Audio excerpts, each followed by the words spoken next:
Every mortal has an enemy, but what if that enemy was the love of your life? Some Highlander villains fight for the game, for the prize. Others fight for power. But Felicia fights for something a lot more dangerous, and that is revenge.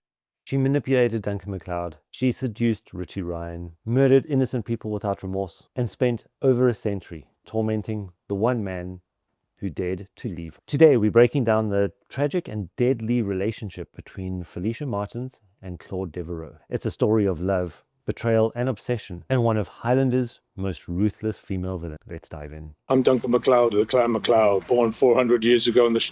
well, no, not really.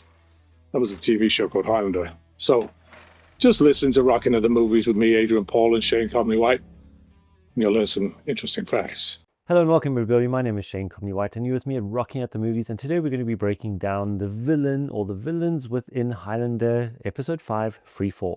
And we're going to be touching on two characters, and the one is going to be Felicia Martins, and the other one is Claude Devereaux. Speaking about Felicia now, obviously we touched on this in the very first episode this week, and she actually has a very, very tragic life and a tragic upbringing, and I feel extremely sorry for her for all the stuff that she went through, and it's actually quite interesting to see how she dealt with life and all the tragedy that she went through and why she turned out the way that she is.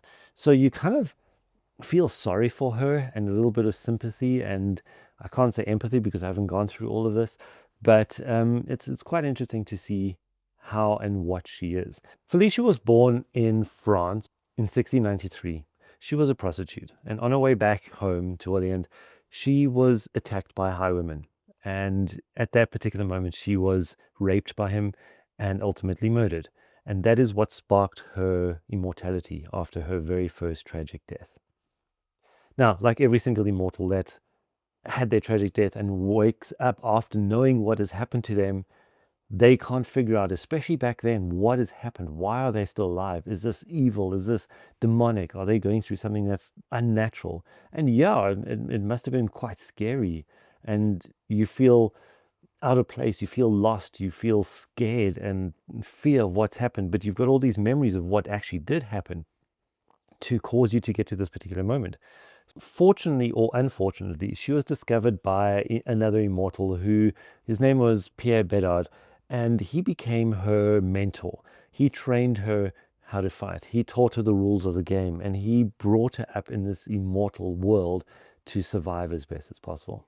Not only did he teach her how to do that, he also taught her how to become a master forger, where she used to forge works of art and tapestries and elaborate kind of detailed things to sell in the black market or in the dark alleyways, and to kind of make their living or forgeries. Now, another tragic element that actually happened was her mentor at one stage realized that he doesn't want to deal with her anymore because he wanted to be a counter forger, and she went into the forgery game and wanted to rip people off and actually gain for herself, because she never grew up with a lot of money. And if this was a way that she could actually make a lot of money, she jumped at the opportunity.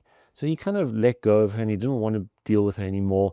And he tried to take her head because he realized that she wasn't a good apple. She was one of the bad apples in his eyes.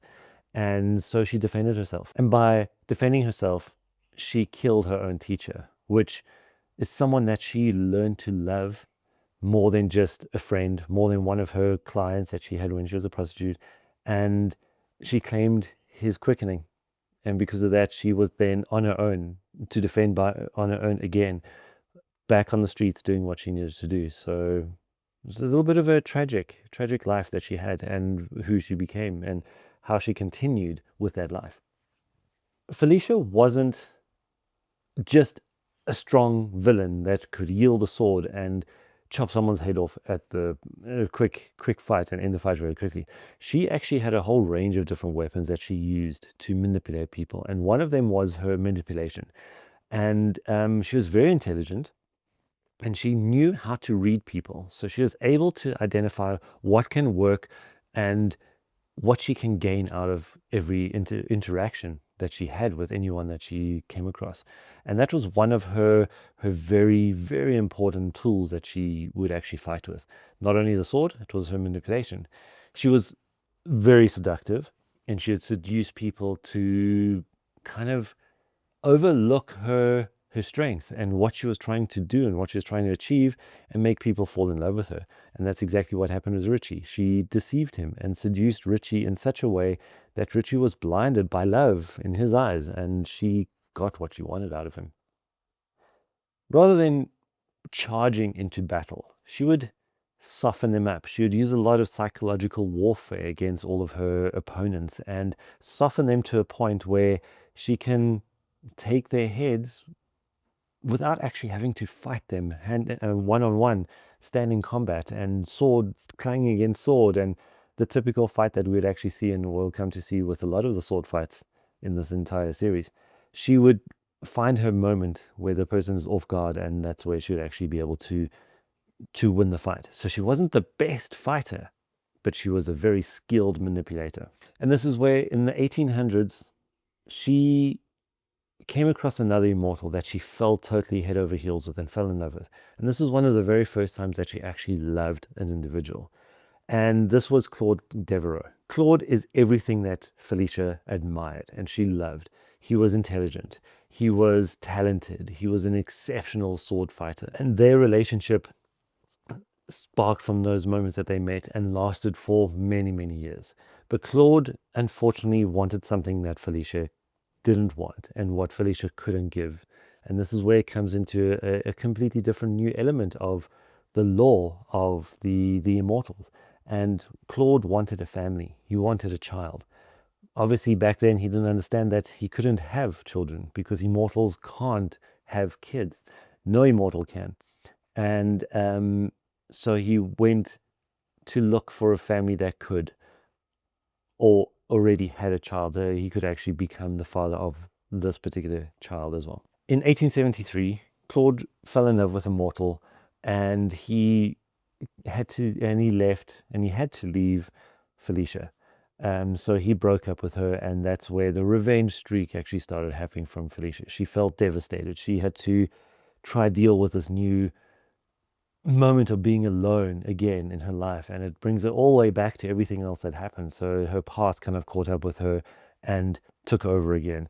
But Claude wanted something that Felicia couldn't give, and he tried to find that in another person, and he fell in love with this mortal, and he started a relationship with her. Now, there's one thing when it comes to the immortals, as I mentioned in the previous episode, that an injury that they get doesn't last long. So if they get cut in like a normal typical flesh wound, it will heal quite quickly. One thing that I've noticed, and what you'll also notice, is when it comes to the injuries of the heart or having a broken heart, for a mortal, it can heal over a couple of years. For an immortal, it can actually last for centuries. That pain, that scar, and that broken heart can last for a very long time. So that little part of the body doesn't heal as quickly as what the normal flesh would for them.